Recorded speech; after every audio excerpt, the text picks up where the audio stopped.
On se retrouve pour un nouveau café des Queens. Aujourd'hui, je me bois un petit thé au citron et en compagnie de mon ami Poulpi, on va parler de coparenting avec la personne toxique et pourquoi c'est pas possible. J'en profite pour saluer celles qui me regarderont en replay. N'hésitez pas à vous abonner à ma page et à activer les notifications. Un petit pouce en l'air, ça fait toujours plaisir, et un partage aussi. Alors, je me présente, je suis Nathalie Aigné et je suis une propulseuse. J'aide les femmes dans des relations toxiques à se protéger et à se reconstruire avec des stratégies efficaces.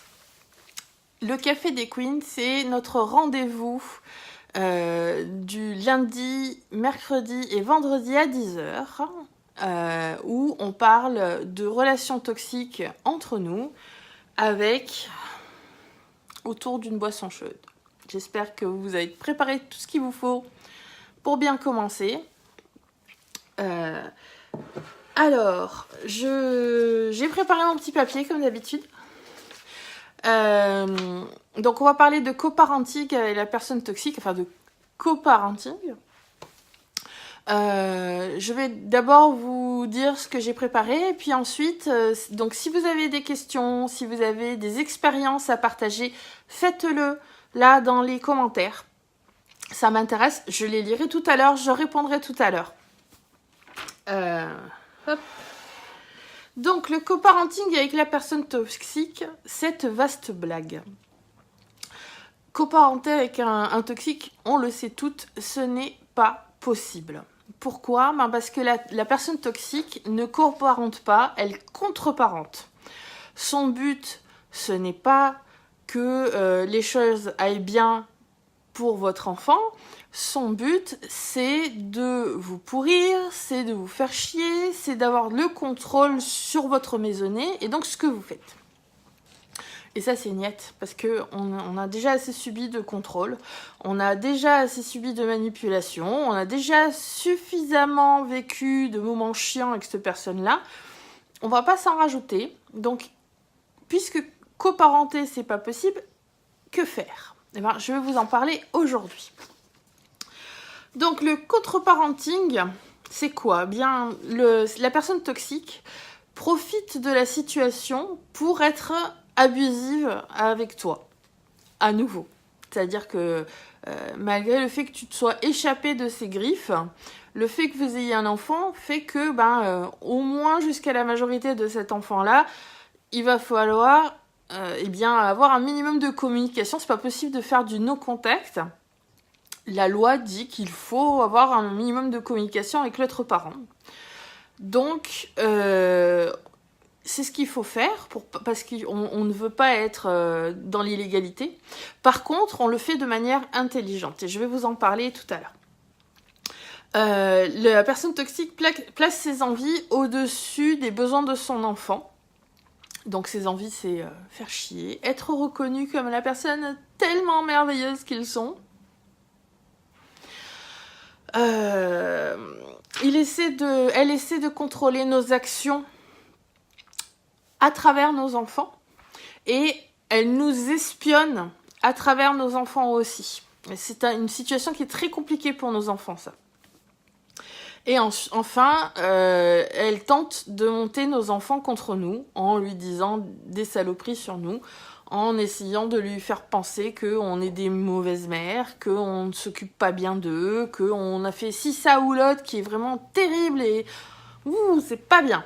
Et les pauvres enfants, malheureusement, sont coincés entre leurs deux parents. Et ce qu'il faut voir, c'est que nous, on veut pas que nos enfants soient mal. Nous, comme on aime nos enfants, comme on a de l'empathie, on n'a pas envie qu'ils souffrent. Donc, au lieu de les pressuriser entre le mur de la personne toxique et notre mur à nous, nous, il faut qu'on lâche un peu de lest pour que justement l'enfant puisse souffler. Donc, comme on ne peut pas coparenter, il y a un truc qui s'appelle le parallèle parenting. Donc parallèle, mais c'est pas des murs parallèles. Alors, le parallèle parenting, c'est quoi? C'est comprendre que ça va être difficile, voire même impossible, de prendre des décisions à deux, des décisions constructives pour le bien de l'enfant. C'est impossible généralement parce que justement la personne toxique, c'est pas son but. Hein, encore une fois, son but c'est de faire chier. Elle veut essayer de te faire du mal en passant par les enfants. Les enfants, ce ne sont que des objets à utiliser dans sa petite guéguerre. Alors, qu'est-ce qu'on peut faire pour aider les enfants? Parce que, encore une fois, ils sont coincés entre nous deux et nous, il faut qu'on puisse leur permettre de lâcher un peu de lest. On va valider leurs sentiments à nos enfants. On va valider leur réalité. Quand ils ont des difficultés, on va pas leur dire mais non, tout va bien, parce que justement, on veut pas avoir l'air de critiquer l'autre parent. Il y a une marge entre critiquer l'autre parent et valider la réalité de l'enfant. On peut très bien dire oui, j'entends ce que tu me dis et je suis d'accord avec toi, sans pour autant dire oui, t'as raison et un tel c'est une ordure et je préférerais que t'ailles pas le voir. Vous voyez, il faut naviguer. Il n'y a plus de son. Zut. Je vais vérifier sur la page si moi je m'entends. Zut. Alors, évidemment, je ne suis pas sur le bon endroit. Alors, sinon je redémarre.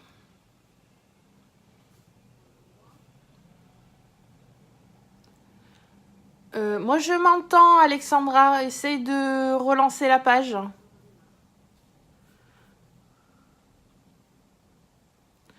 Non, moi je m'entends. Ok. Bon, redémarre la page, relance la page, Alexandra.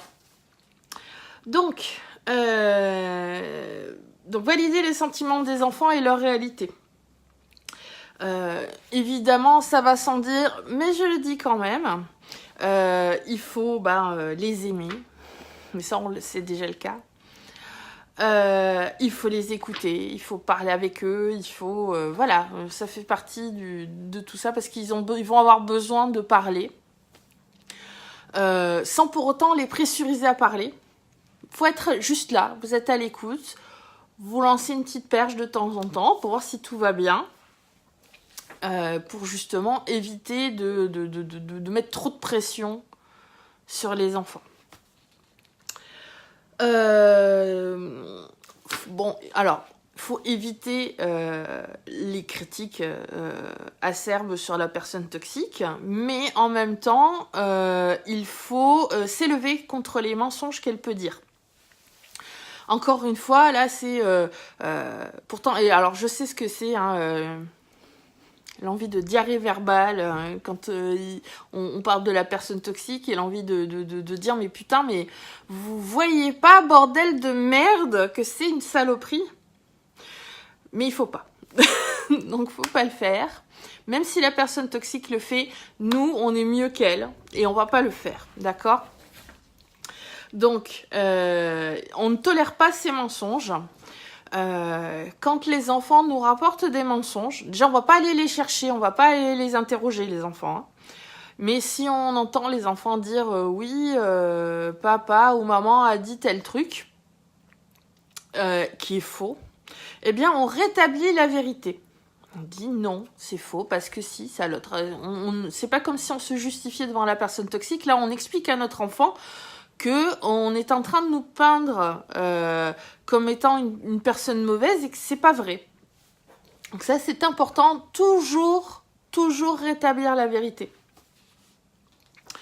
On encourage aussi les enfants à écouter leur instinct, parce que ça, c'est un truc qui manque à toutes les victimes de personnes toxiques, c'est qu'on n'a pas écouté nos tripes, on n'a pas écouté notre instinct. Et si on peut aider nos enfants aujourd'hui à apprendre à écouter leur instinct, ça ne peut leur faire que du bien. pour leur relation future.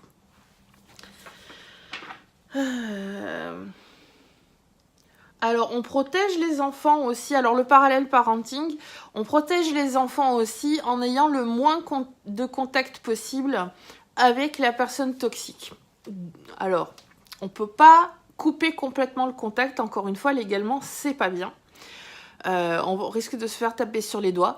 Par contre, quand l'enfant est chez vous, il n'y a pas besoin de l'appeler toutes les 5 minutes au téléphone ou de lui envoyer des textos à longueur de journée. Il n'y a pas besoin de passer le voir le soir pour lui dire bonjour. Il n'y a pas besoin, voilà. Donc, quand les enfants sont chez la personne toxique, on essaie d'avoir le moins de contact possible.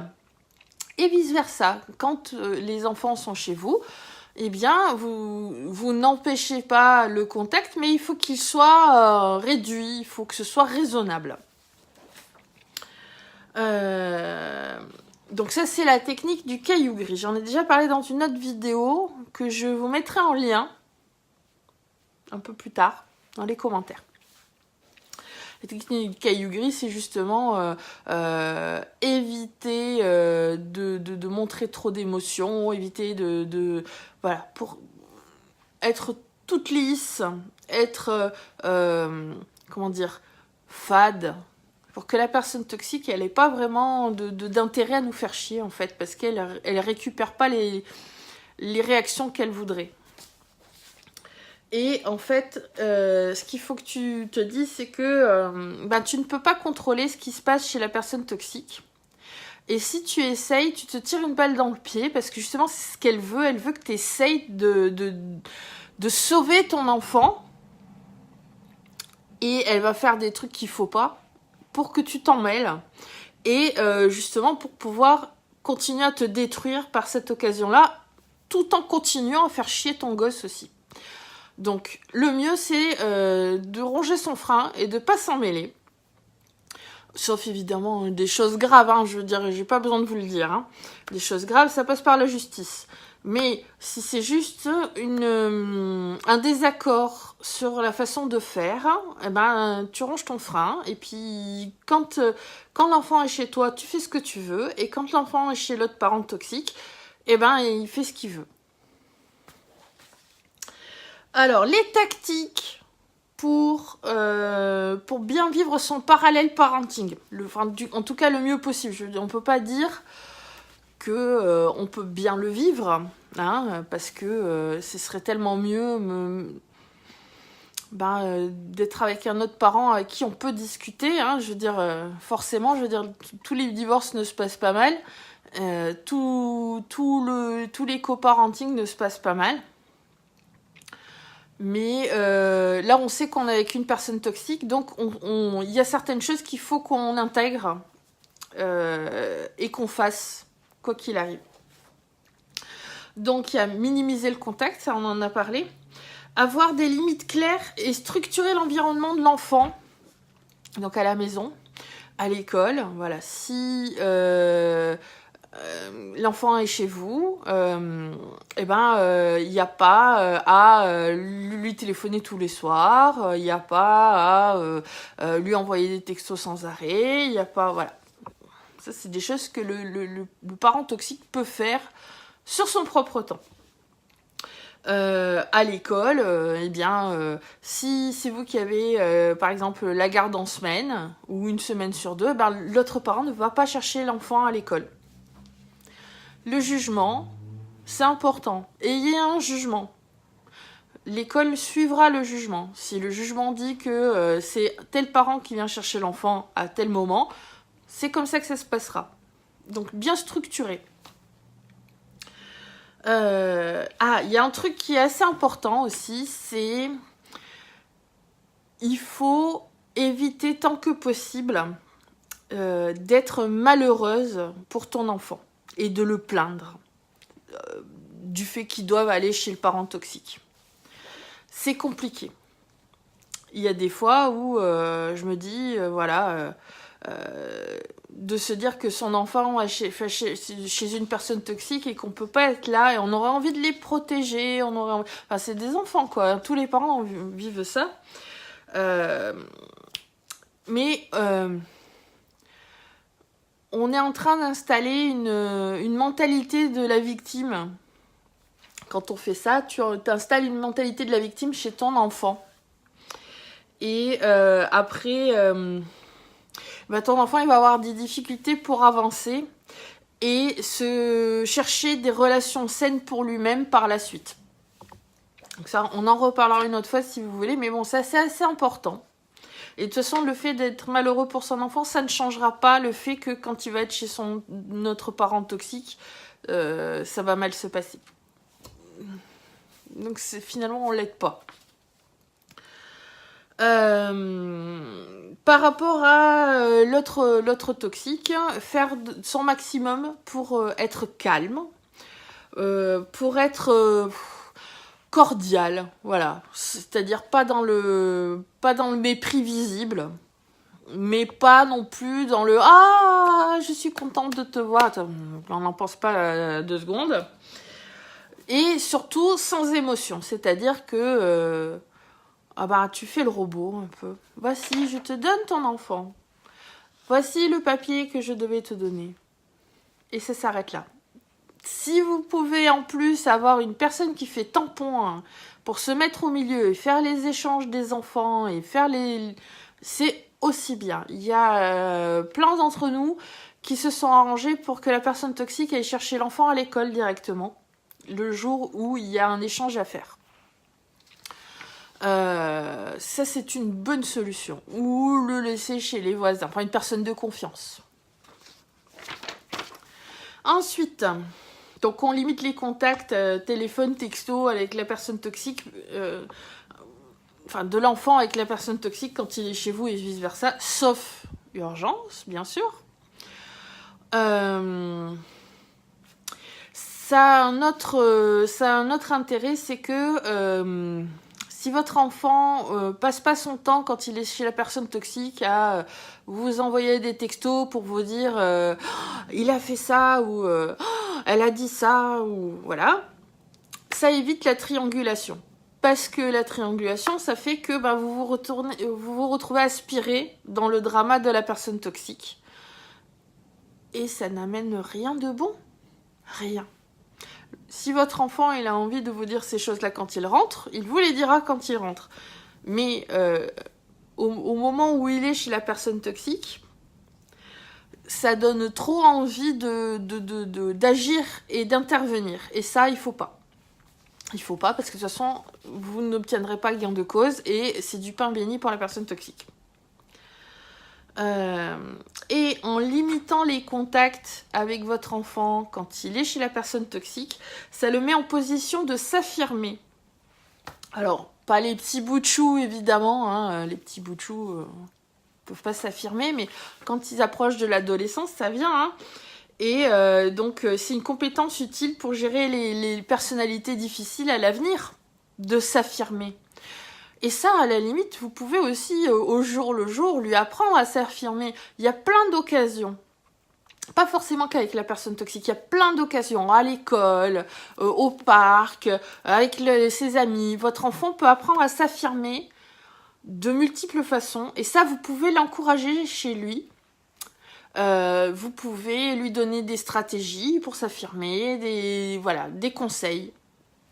Et votre enfant, il est pas bête, il va savoir les réutiliser aussi avec la personne toxique au fur et à mesure. C'est plus difficile quand on a un enfant qui n'ose pas poser ses limites et qui n'ose pas s'affirmer. Faites pour le mieux. Hein, tout ne peut pas être parfait. Et l'important, c'est justement de continuer à avancer petit pas par petit pas et d'aider nos enfants petit pas par petit pas. Ensuite, ce qui est bien aussi, c'est d'enseigner à nos enfants, de leur montrer des exemples positifs de comment vivent les autres. Donc par exemple, une famille monoparentale qui fait preuve d'intelligence émotionnelle, par exemple, ou sociale. De montrer que chez les autres, c'est peut-être pas comment dire, comme nous, quand on était jeunes, on a été habitués à un papa et une maman, et puis il faut rester ensemble jusqu'à la fin des temps, tant pis si t'es malheureuse. Aujourd'hui, toutes les configurations sont possibles. Et même, j'ai envie de dire, souhaitables. Je suis sûre qu'autour de vous, même ne serait-ce qu'à la télé, vous avez des exemples de familles qui vivent comme vous. Soit des familles recomposées, soit des familles monoparentales. Où ils vivent une vie positive. Où ils vivent une vie où les parents qui sont montrés, par exemple, dans les épisodes, ont une intelligence émotionnelle, expliquent à leurs enfants qu'ils ont le droit d'être comme ils sont, qu'ils ont le droit de s'affirmer. Enfin, je suis sûre que vous pouvez trouver plein d'exemples autour de vous, à la télé, dans la littérature. Voilà. Donnez-leur des exemples positifs de ce qu'ils sont en train de vivre, qui vont leur montrer un petit peu ce qui est possible.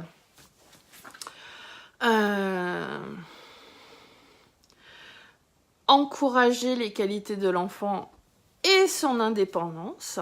Donc ça, c'est quelque chose qu'il ne va pas obtenir de l'autre parent. Donc tout ce poids-là retombe sur vous. Et c'est pas un vrai poids parce que franchement, moi je vois mes enfants, je suis heureuse de leur dire combien ils sont chouettes et combien ils font les choses bien. Et j'aime quand ils ont des envies auxquelles je ne m'attendais pas. Il y a des fois où mes enfants m'étonnent, où ils sont différents. Mais d'une manière à laquelle je ne m'attendais pas. Ça, j'encourage ça à fond chez eux parce que si je le fais pas, qui va le faire? Ne pas critiquer la personne toxique en face de l'enfant, voilà, même si on n'en pense pas moins. Si vraiment ça vous démange, vous venez dans le groupe des affranchis, il y a un groupe gratuit là dans la description, et vous venez, vous nous dites à nous combien la personne toxique, elle pue du cul. Mais devant les enfants, vous le dites pas, d'accord ? Ouais, après tu bannis le terme coparenté de ton vocabulaire, hein. Tu parentes. Tu ne coparentes pas. Tu ne peux pas coparenter, donc tu parentes. Et tu parentes bien. Ça, ne te laisse pas il y a 1000 façons de parenter. Et ce n'est pas parce que tu parentes différemment de la personne toxique que ta manière de faire n'est pas bonne. Ça, il faut encore pouvoir le prouver devant un juge. Voilà, ne pas répondre à la personne toxique, sauf si nécessaire, dans le cadre des choses où légalement tu es obligé. Voilà, sois une maman en ignorant la personne toxique. Tu fais pour le mieux, pour tes enfants, quand ils sont chez toi. C'est toi qui décides comment ça se passe quand ils sont chez toi. Et du coup, ça réduit les conflits. Il suffit de dire, quand les enfants sont chez toi, tu fais ce que tu veux. Quand les enfants sont chez moi, je fais ce que je veux. Si cela ne te convient pas, eh bien, je te recommande de saisir le juge d'affaires familiales. Le juge d'affaires familiales, il va avoir une maman qui fait de son mieux pour ses enfants et il va rembarrer la personne toxique en lui disant qu'elle cherche la merde pour rien. Les personnes toxiques mentent, donc vont essayer d'inventer des trucs pas possibles, mais encore faut-il qu'ils le prouvent. Alors, je crois que j'ai vu qu'il y avait des commentaires. Alors, bougez pas. J'aimerais bien que Facebook il ait une fonction voir les commentaires, tous les commentaires au lieu de m'en cacher certains. Alors...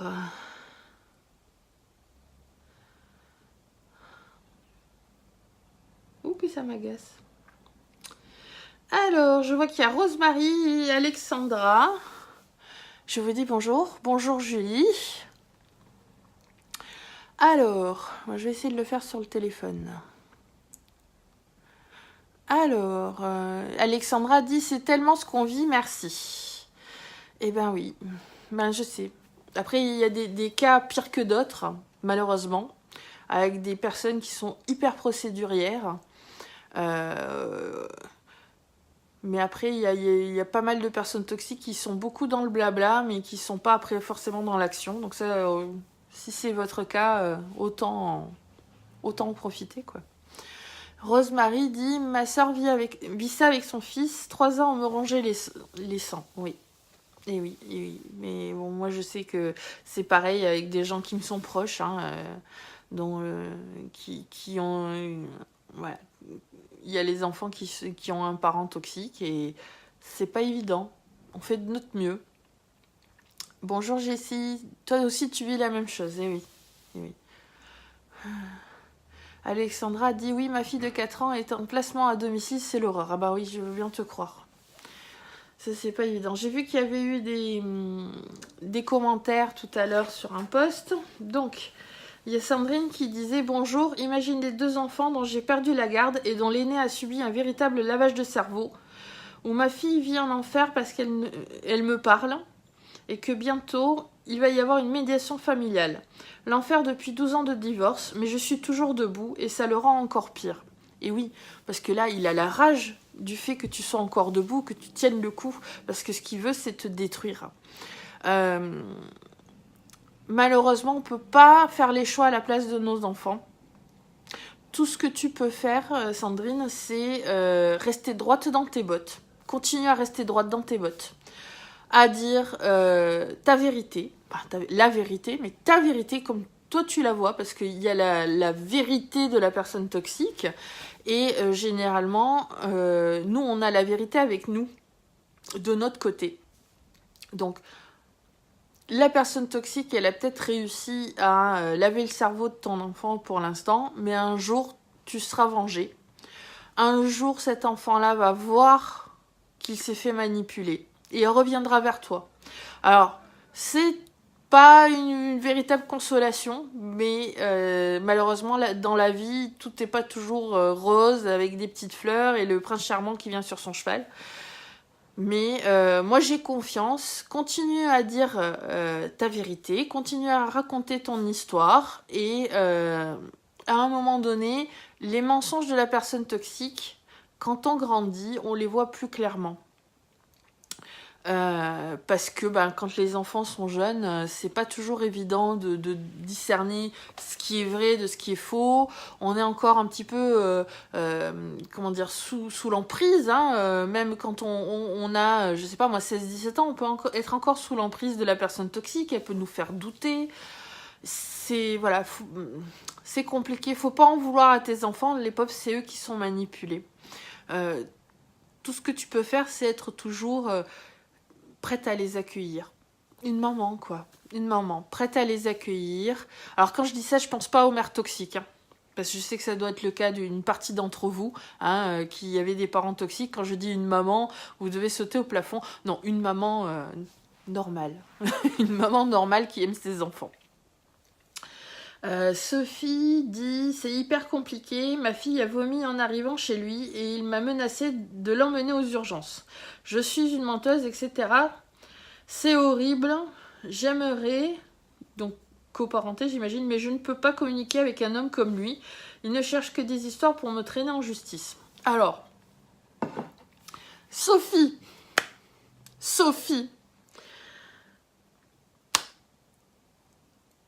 encore une fois, je répète ce que j'ai dit tout à l'heure. Sophie, si ta fille a vomi en arrivant chez lui, c'est de sa responsabilité de s'en occuper. Je veux dire, sauf cas hyper grave où il faut amener l'enfant à l'hôpital. T'as même pas besoin de savoir qu'elle a vomi, c'est à lui de gérer. T'as une gastro, il gère. Une crise de panique, il gère. Ce n'est pas à toi de gérer quand ça se passe chez lui. Ou alors, il te la ramène. Ce n'est pas à toi de gérer.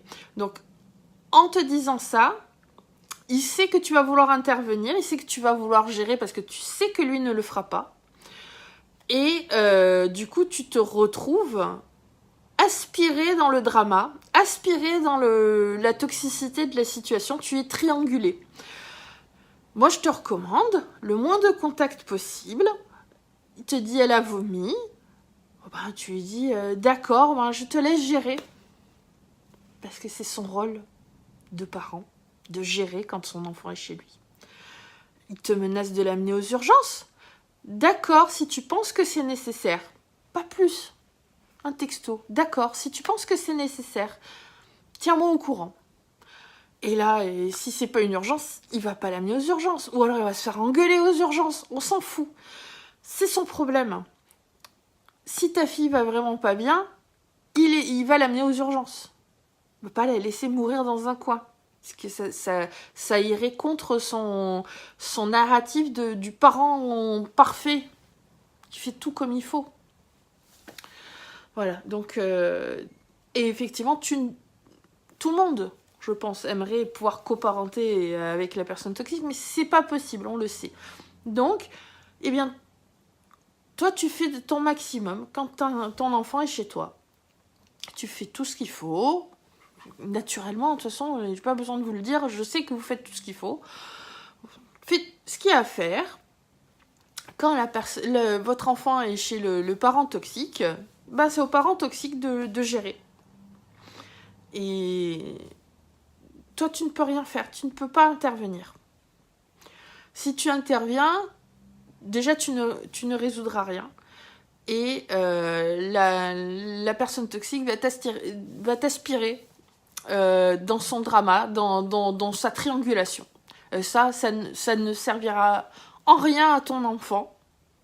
J'ai envie de dire même au contraire, parce qu'il va se retrouver au centre d'une dispute à nouveau. Et le mieux, c'est quand même quand l'enfant n'est pas coincé entre deux murs. Vous voyez ? Celui de la personne toxique, il ne bougera pas, mais le vôtre, il peut laisser un peu de marge pour que l'enfant respire. Est-ce que... Alors, Jessie dit, moi, toxique et procédurier, c'est le pire. Oui. Oui. Alors là, tu te carres le cul avec un avocat. Tu t'assures de qu'est-ce qui est légal, qu'est-ce qui ne l'est pas. Tu communiques sur tout ce qui est légal. Quand il y a des choses à communiquer, genre une décision que tu prends, tu le fais de... Comment dire ? Tu le fais avec l'accord d'une personne d'autorité. Par exemple, j'en ai parlé à mon avocat et il m'a dit qu'il était possible de faire X ou Y. J'en ai parlé avec le docteur qui a recommandé de faire X. J'en ai parlé avec le directeur de l'école qui a dit que le mieux c'était de faire Y. Tu te carres le cul derrière une personne qui a une position d'autorité. Comme ça lui retombe dessus. Si le parent toxique n'est pas content, il ira se plaindre à cette personne-là. Toi, tu dis, j'ai fait comme la figure d'autorité m'a dit, l'expert m'a dit. Voilà. Et surtout, voilà, tu te carres le cul légalement, tant que tu peux, pour éviter, voilà, après ça les empêchera pas d'ouvrir des procédures pour tout et n'importe quoi, mais ça te, comment dire, il y a certaines situations où tu vas être intouchable parce que tu auras fait ce qu'il faut. Bonjour Laurie, bonjour Jemila, j'espère que vous allez bien. Est-ce que vous avez des questions ou est-ce que vous avez encore des expériences à partager ?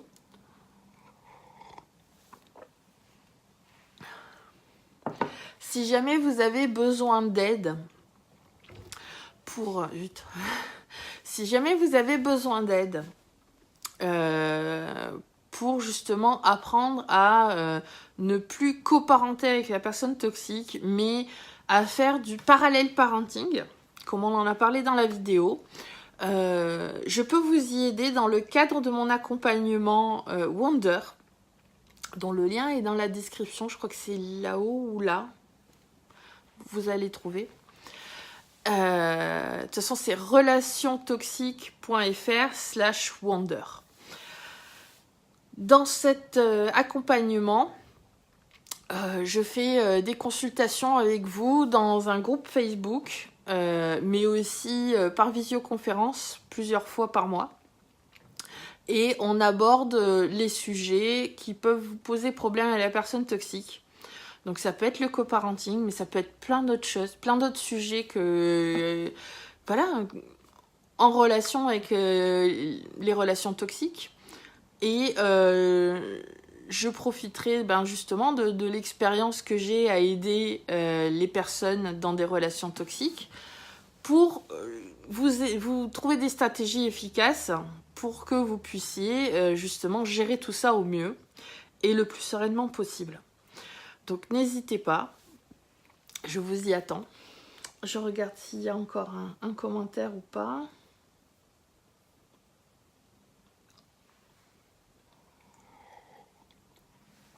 Jemila dit « N'ayons pas peur de couper les ponts avec les gens dits toxiques. » Oui, tant qu'on peut, c'est aussi bien. Ah, la vidéo s'est lancée. Hop, désolée.